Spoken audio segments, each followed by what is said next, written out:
The World Tomorrow. Ambassador College presents Garner Ted Armstrong, bringing you the plain truth about today's world news and the prophecies of the world tomorrow. And greetings, friends around the world. This is Garner Ted Armstrong with the good news of the world tomorrow. Police Chief Parker, before his death, expressed pessimism about the future of our society. He was asked why. Was he really pessimistic about the survival of mankind and about the perpetuation of our society today? He said, very much so. It is hard for me to believe that our society can continue to violate all the fundamental rules of human conduct and expect to survive. I think I have to conclude, said that famous law enforcement official before his death, that this civilization will destroy itself as others have before it. That leaves only one question: when? No, not very good words to hear about the future, but what are the chances for the future today? Do you ever let yourself think about the future, about where you're going to be in the 2000s, what your children are going to be doing in 2020, 2030, 2040?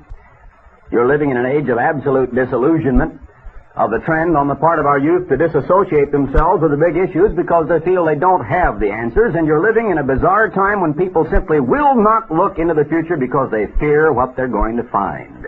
They are living in the shadow of fear. Remember back in the 40s and the early 50s when you heard about all of the bomb and fallout shelters and how we saw pictures of men standing with rifles who said they would shoot down their own neighbors if they tried to break into their bomb shelter to get at some of their uncontaminated food, and some of the big articles in the weekly magazines that told in two-page spreads about the likelihood of your being burnt to a cinder if you lived within 20 miles of ground zero if a multi-megaton bomb should strike New York or some other large population center. Remember all of the bomb scare we used to live under?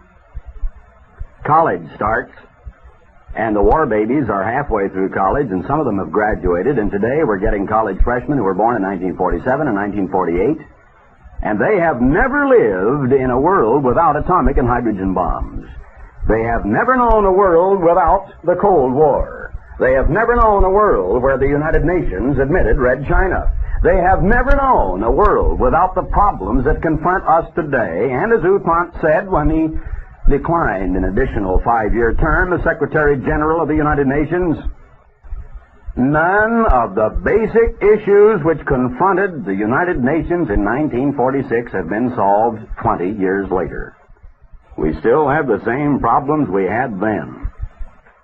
But people don't worry. They sort of have the idea of, what is his name, the little kid with one eye kind of off on the front of Mad Magazine. What, me worry?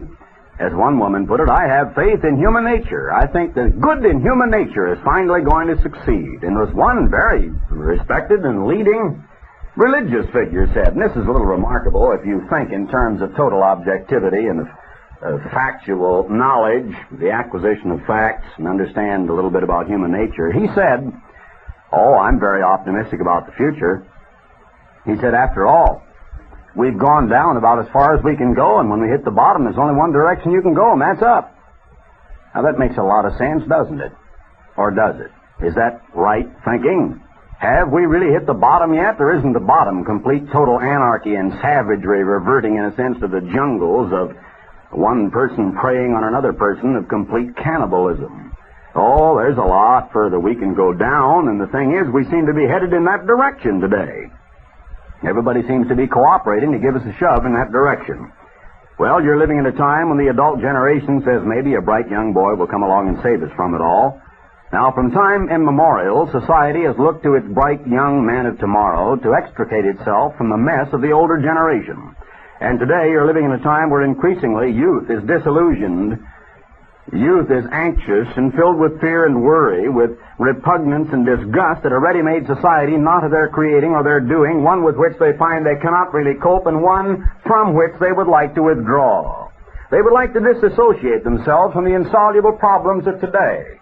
So I want to tell you about some of the fodder these youngsters have been fed, the kind of world in which they grew up, the type of education they have received, and our chances of having them save us from ourselves. Now take a look at Great Britain. If you can do that, the mods and the rockers, the dirty, unkempt, disillusioned, high-heeled dropouts of today that are guitar pickers and strummers, and that's about all. roaring up and down M1 like as not, stopping at one of the cafes for a chat, sandwich, and tea, and then who knows what else. The chances are it breaks out into a rock-throwing, bottle-throwing fist fight, or maybe a chase with the police down M1. And, of course, they delight in this and love nothing dearer.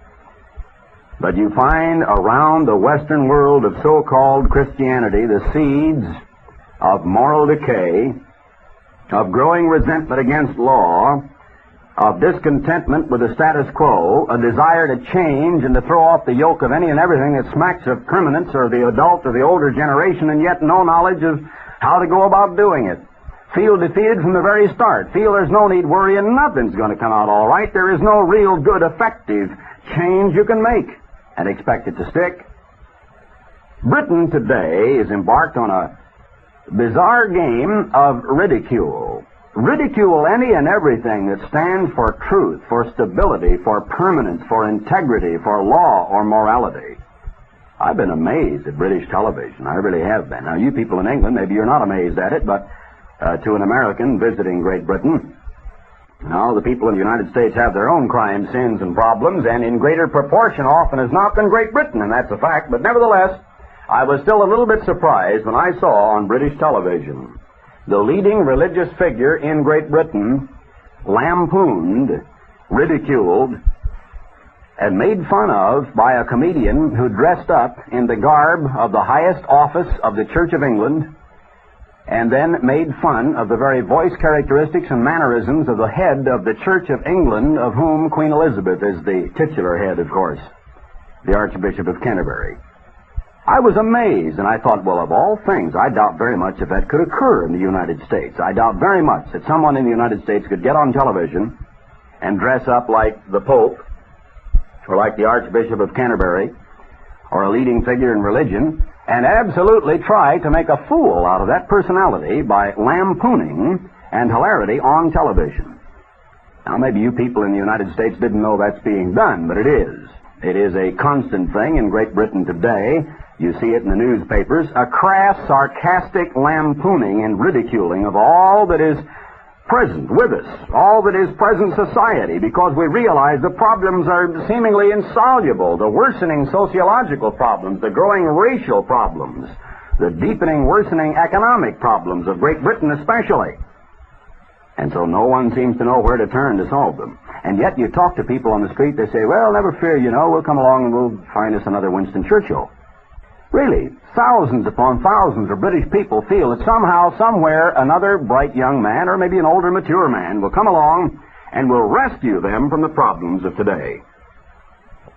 Now, you look at the world in which youth has grown up, and you really can't blame them for being disillusioned. You really can't blame them for their antagonism against the older generation. Leading law enforcement officials say today that over 50% of all crimes in the major categories are perpetrated by youths under 18, and that 72% of them are perpetrated by people under 25 years of age. So is it any wonder, when you look at everything the older generation stands for, you look at the mammoth problems youth is ready to inherit, the dissolution of morals, this is nothing necessarily that they're antagonistic toward. They just don't realize the terrible price they're having to pay. They say, well, I think it's all right as long as it doesn't hurt anybody. No, the only people it hurts are the hundreds of thousands of illegitimate children who will never know their parents, the hundreds of thousands of others up for adoption but who never will be, the hundreds of thousands of others which are aborted or done away with before they've reached their first year of life. No, it doesn't hurt anybody, just the church, the home, the family, every friend, every acquaintance. It just hurts the entire social structure and the economy of the entire nation and the world for that matter. But this is the way people reason.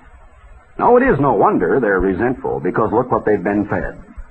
Take a look at the entertainment and the advertising of the world, the jangling, enervating, clashing noise of sound that has assailed their ears, the sensual things that have gone flooding across the silver screen in the TV set that they've seen from time that they remember their first impressions.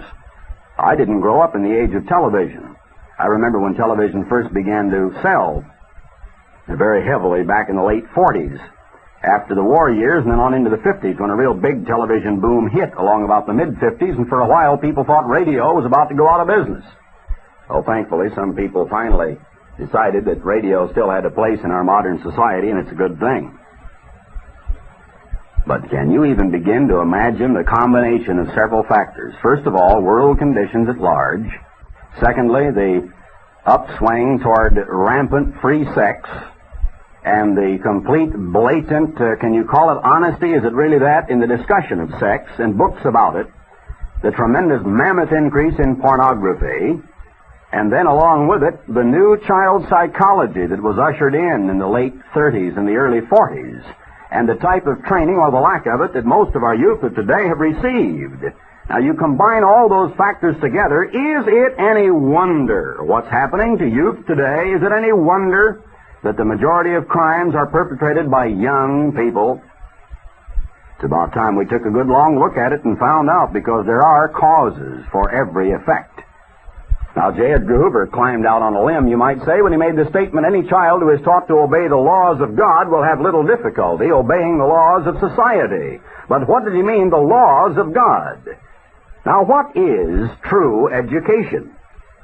True education is to discover the biggest answers of all. To answer the question, what are we? What is life? And science can't tell you, not even in a test tube. Where are we going? What does the future hold? Why are we here on this earth? These are the big questions that must be answered. And these are the questions, they will tell you, philosophers and theologians and historians have wrestled with from time immemorial and do not have the answers yet. Furthermore, in most books on those subjects you will pick up of college level, they will tell you.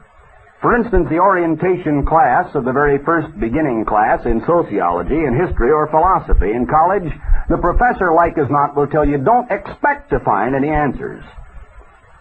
A fellow college professor of mine went to a class at another university, and it was entitled, the course was labeled, The Origin of Life. The very first class period, the professor cleared his throat and with embarrassed shyness said, actually, students, the class is rather poorly named because we are going to absolutely find nothing about the origin of life. We aren't really going to uncover the origin of life in this class. But at least we shall make a stab at it. And then he went on to talk about how he hoped to make a few comparisons and at least come up with a few guesses and ideas. And so went the class. Now, college orators at commencement are told to avoid frightening the younger generation today by telling them this world is theirs. And college freshmen are warned, don't expect to find the one book on life where you will find the magical paragraph marked with an X that will tell you the answers to why we are and where we're going and what we're doing here and what is life. And so here we find a youth in rebellion, headstrong, resenting the older generation, resenting the status quo in the world, but casting around in no particular direction, not knowing what to do about it, and seldom even caring. You know, it's about time we got busy with the problems of today. It's about time that instead of mere rebellion and mere disgust without finding something better, which is cowardice, it's about time that instead of shrugging off responsibility and living for the moment in a fool's paradise of self-delusion, it's about time that instead of resentment, rebelliousness, crime, lawlessness, and just a desire to be in the in group, which means outside of normal society, that our teenagers of today washed, got a haircut, began thinking about the things that need thinking about. It's about time we discovered the truth about the world of the future and began to have faith in it. It's about time we discovered the truth about ourselves, what we are, why we are here. And it's about time we directed our energies toward forming and shaping in our youth the pattern of life for tomorrow's world, the way to peace, to happiness and productivity, the way to everything everybody really wants, regardless as to how he describes it to himself and to his friends. Now that's going to begin with true education. And true education must begin by answering the biggest questions of all. Who are we? Why are we? What are we? Are we a spirit inside of a body? Are we just a fleshly passing phenomenon that is here today and gone tomorrow? Go ahead and enjoy all the physical pleasures and sensations because there's nothing beyond. Is there a God? Do you die and go to heaven or to hell like people think? Strange how you can't find that in the Bible, but millions of teenagers think, what? Well, I thought at least the Bible said that, but I just figured the Bible was wrong. Oh, come on, the Bible isn't wrong, but a lot of people are wrong about the Bible. Now, of course, people may say, like many crass, sardonic, and sneering agnostics and skeptics will, and atheists, they say, oh, you don't believe that stuff in the first chapter of Genesis, do you? And then they say, well, I might believe in creation, but not in the way it is in Genesis. Boy, I believe in creation through evolution. Oh, you believe you came from worms? You believe you came from brown seaweed, from hairless sea apes, or from trees, from amoeba, or something of that nature? You know, you ought to just get back to a few basic facts and think about it for a while, because you've never proved that to yourself. There are hundreds of thousands of laymen who are willing to take the word of evolutionists in all of the various related fields, anything from historical and dynamic geology to ornithology, ichthyology, zoology, biology, paleontology, comparative embryology, and the like. And they're willing to leave all of that to these specialists in these fields, not knowing that these specialists in these fields have gigantic question marks in front of them constantly, not knowing that evolutionists disagree among themselves, not knowing there are vast areas where there are no facts with which they can deal, but only great shady areas of guesswork. Let me just make a positive statement for you in the field of geology, for example. Now, very few of you listening to my voice will have memorized the geologic succession of strata. You will not know all of the strata named from Precambrian right on up through the ice ages of the recent or the Terrace age. You might have heard vaguely, some of you people in West Texas know that you live in what is called the Permian Basin, but exactly where that fits in the geologic order of things you may not know. But people basically believe that science has demonstrated beyond the remotest shadow of a doubt, even though they have long since discarded the onion skin theory, that is, that all the strata of the earth are just like the skin of an onion. That's obviously impossible if it's deposited through water, and if you're on a round sphere, you had to scrape it from someplace in order to deposit it someplace else. Therefore, it's untrue in its basic elements from the very beginning. But even though this has generally been discarded by most evolutionists who look to historical geology and paleontology as proof for their belief in evolution and their answer about who we are and what we are, they still reason, write, and talk as if it were so. And it is a fact that any so-called older stratum may be found resting conformably on top of any so-called younger stratum at any place on this Earth's surface at any time. Now, you can sort of think about that for a minute, and I'll explain the terms right quickly. You know, when I see the bed made up in the morning, I assume that my wife probably put the sheet on before she did the cover. And I think I'm correct, because she's not a wizard or a magician.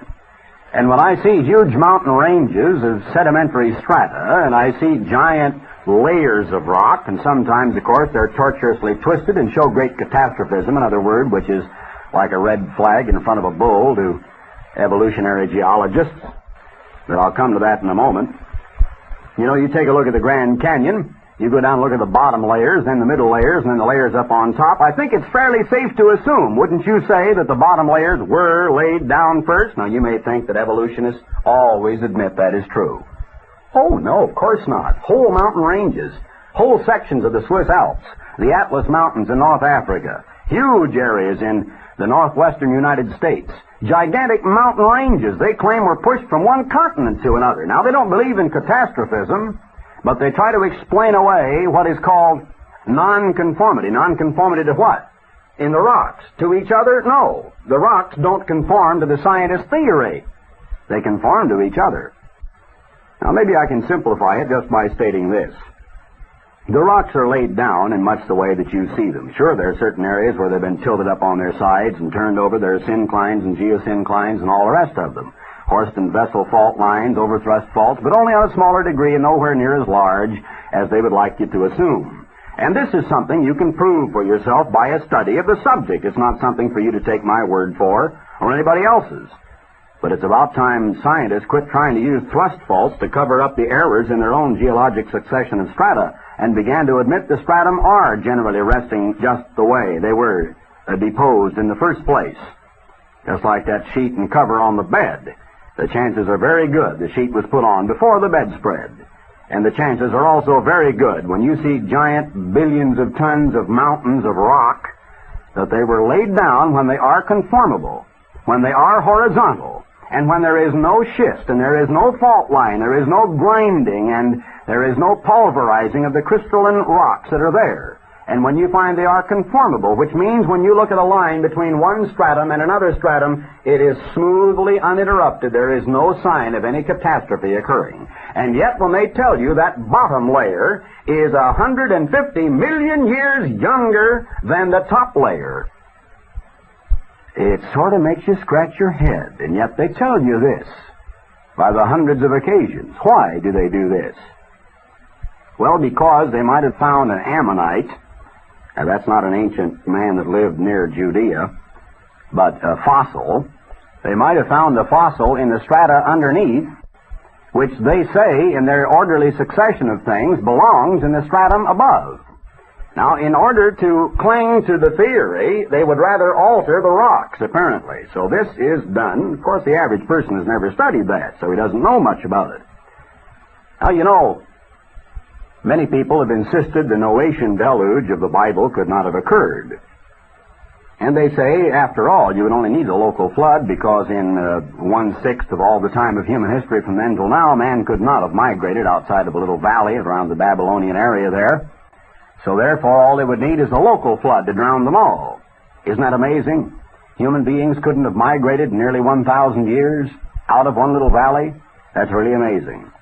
When you read a book like Kon-Tiki and so on, you find how fast men can move around this earth. And so the idea was, let's insist on a local flood so we can do away with the idea of great catastrophism, of the sinking of continents beneath the waves, of the fulfillment of a promise, a prediction of Scripture that is mentioned clear back in the 6th chapter of the book of Genesis, that had to do with vast ranges of mountain building, that had to do with volcanic activity, the creation of huge inland basins, the absorption of water into the lands, the gradual draining of those basins and lands, the creation of vast river valleys, the fact that all major river deltas are about 4,000 years of age by actual measurement of the silt being carried through any period of so many years, whether spring floods or what. So, they say, human beings could not have migrated out of that valley. They had to stay right there and be drowned like rats, and Noah's story was only a great magnification of a little dinky local occurrence that was a local flood that happened way back there to kill them all. They insisted human beings could not have migrated out of the valley, but they would like you to believe that some of the mountains found in Switzerland today were pushed there from Africa. Now, that's a fact. You can push a mountain from Africa to Switzerland in order to have your geologic succession of strata the way you want to make it, but man can't migrate across the top of a mountain. Why, migration is in the heart of man. He's always wanted to see what's on the other side of a mountain. And this earth was populated, the entirety of the earth was populated at the time of the Noachian deluge, and the Noachian deluge did literally occur. Now, another little interesting point, and this one is coming up in the Plain Truth magazine, if you write in for it in the near future, this exact quotation, and it lists the place where you can find it if you want to read this article. It was by a man who is certainly one of the leading ichthyologists who has studied more than perhaps any other man about this fantastic little archer fish. Now, an archer fish is a creature that presents a problem to evolutionists because he is called an archer fish, or toxotes out of the Greek, because he spits a stream of water at prey above the water and plasters a moth or a fly and causes it to drop upon the surface of the water and then feeds upon it. Now, of course, when these stories were first brought back from India to Central Europe, way back in the 1700s, and people swore up and down they'd seen an archer fish do this, the Europeans wouldn't believe it. Oh, they believed in witches and goblins and ghouls and ghosts and trolls under bridges, but they would not believe in an archer fish. Anyhow, finally it was proven there was such a thing as an archer fish, and then they had to believe it. Well, now, subsequent investigation, and then, of course, gradually the development of the movie camera and flash bulbs and lenses that'll go up to 1/10,000th of a second have finally captured the food-getting habits of that little creature on film. And what I really believe, and sincerely do believe, is the greatest picture that has ever been taken of an archer fish in full color. We took in the Ambassador College Science Lab and are going to publish a full-page picture of it in full color in a coming number of the Plain Truth magazine. It shows you the stream, and it was a A picture that was practically unobtainable by most sources that I've come across. Now, in this research of this one man on the archer fish, he explained one little portion of it, which is in a Plain Truth article on questions evolution cannot answer that you can have when you get your name on that mailing list. And the fact is that shooting at these insects above the stream is not a primary means of food getting for an archer fish. Now, what does that mean? Well, it means this. Evolution purports that resident forces and natural causes and gradual adaptation of various species and varieties within species at food getting led toward the development of anything from camouflage to nest building to food getting and so on. And that it was the conditions that gradually changed that made these creatures develop that type of an apparatus which is specially designed for them to survive in their own natural habitat. Oh, then the archer fish is the only fish swimming in the streams and lakes and rivers today? No, he's not the only fish. Well, why do I say that? Well, because if the archer fish had to evolve a special shooting or spitting apparatus to get his food in order to survive, then he's the only one who survived, isn't he? Because there was no food to get beneath the surface of the water, none on the surface, none to be obtained by leaping clear, none on the bottom. Well, what about the millions of other fish that never had to shoot above the surface? Now, the one question that is really a problem for evolutionists is the archer fish does not use spouting or shooting at his prey as his primary means of food getting. He gets his food at or beneath the surface or leaps clear of the surface just like any other fish. The ichthyologist in his study on this said, quote, "This presents an interesting question to the theory of evolution. Leaving this question aside, it is true that the archer fish does," into quotation. Now, I've got those words printed exactly like that in the Plain Truth magazine for you if you want to read them. I thought that was real interesting. It's an interesting question for evolution. Leaving this question aside, they say, let's go on to something else. No, you know, you, the layman, have probably never taken the trouble to prove to yourself one way or the other whether or not there is a God, whether or not there is any basic source of truth to which you can go that tells you what you are, what man is, where man is going, how he's going to get there, and what about the world of the future. Because your Bible is true and you can demonstrate its veracity if you want to write for these booklets, Does God Exist? And the truth about the Bible. The Proof of the Bible is the title of the booklet, and they're free of charge, absolutely no price for them. And then get busy thinking about the things that need to be thought about, and get busy recapturing the values that are going to bring this world peace, and get busy educating yourself for the world of the future. Now, to do this, you need tomorrow's magazine today. It's called the Plain Truth magazine. It makes plain, in the light of Bible prophecy, the big happenings on this earth today. This article, as I said, on questions evolution cannot answer, is coming up in a current number. It's free of charge, full color, 52 pages. There is no subscription price for it to you. Your subscription has been paid in advance. Also write for this booklet on the 10 Commandments, and the ones I've mentioned on this program about Does God Exist and the Proof of the Bible. They're free of charge, no price, if you send your letter to Herbert W. Armstrong, Box 111, Pasadena, California. That's Herbert W. Armstrong, Box 111, Pasadena, California. Be sure to tell us the call letters of your station. Until next time, this is Garner Ted Armstrong saying goodbye, friends. You have heard The World Tomorrow with Garner Ted Armstrong. For literature offered on this program, send your request along with the call letters of this station to Herbert W. Armstrong, Post Office Box 111, Pasadena, California, 91123. Or you may dial this toll-free number, 800-423-4444.